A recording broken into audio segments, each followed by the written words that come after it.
Isang mapagpalang araw sa ating lahat, mga kapatid. Ako muli si Adrian Bernales ng Batch 3 at ito ang aking daily devotion. At ngayong araw, pag-usapan natin ay kung paano o ano ang nakikita natin sa salamin, the Old Covenant. At ang ating Bible verse ay mula sa Hebrews chapter 8 verse 13. Sabi sa ating scripture, "In that he said, a new covenant, he had made the first old. Now that which decayeth and waxeth old is ready to vanish away."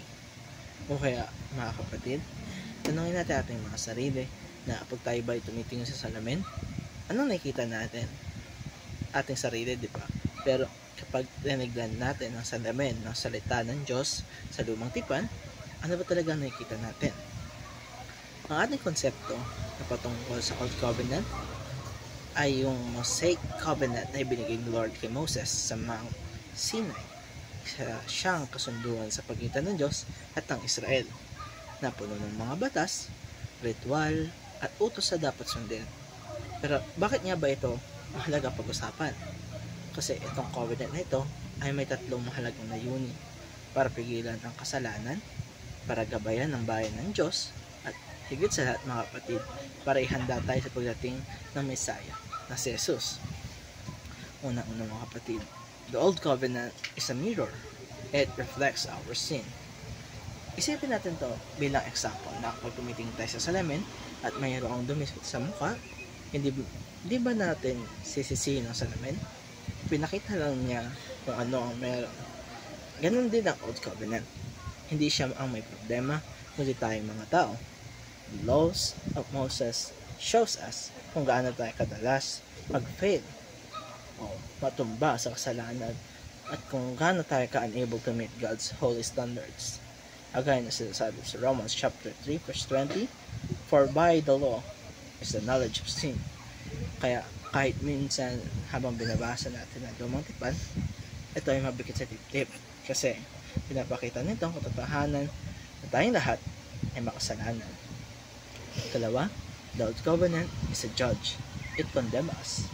Hindi lang basta nagpapakita ng kasalanan, it also judges us. At sa sobrang dami ng utos at batas, isa lang ang mali at tayo magigilty na. Wala siyang room for grace. Hindi siya design para iligtas tayo, kundi para ipakita kung gaano natin kailangan ang tagapagligtas o si Jesucristo. Isipin natin na parang exam na kailangan perfect tayo, dahil kahit 99% tayo ay babagsak pa rin. Ganong kabigat ng Old Covenant. Kaya sinasabi sa Hebrews chapter 8 verse 13, ready to vanish away, dahil mayroon na tayong new covenant na mas makapangyarihan, mas mapagpatawad, at mas may buhay. Itatlo, the Old Covenant is a tutor.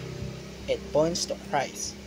Pero hindi sa tapos sa condemnation, dahil praise God, karoon tayo ng purpose na yung Old Covenant to point us to Jesus Christ.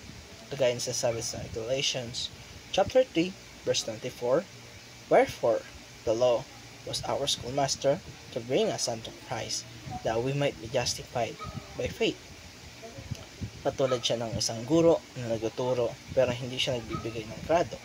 Tinuturo niya lamang sa atin kung sino ang ating tagapagligtas, at yun ay walang iba kundi si Jesus. At para naman sa ating application, mga kapatid, unang-una dito ay reflect on the weight of sin and the cost of grace.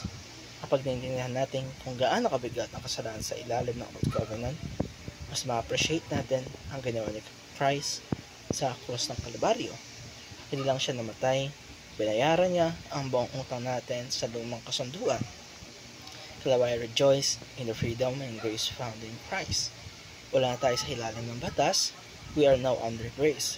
Hindi ibig sabihin na pwede tayong gumawa ng mali, pero ibig sabihin nito ay mayroon tayong pag-asa na kahit tayong makasalanan ay maliligtas pa rin.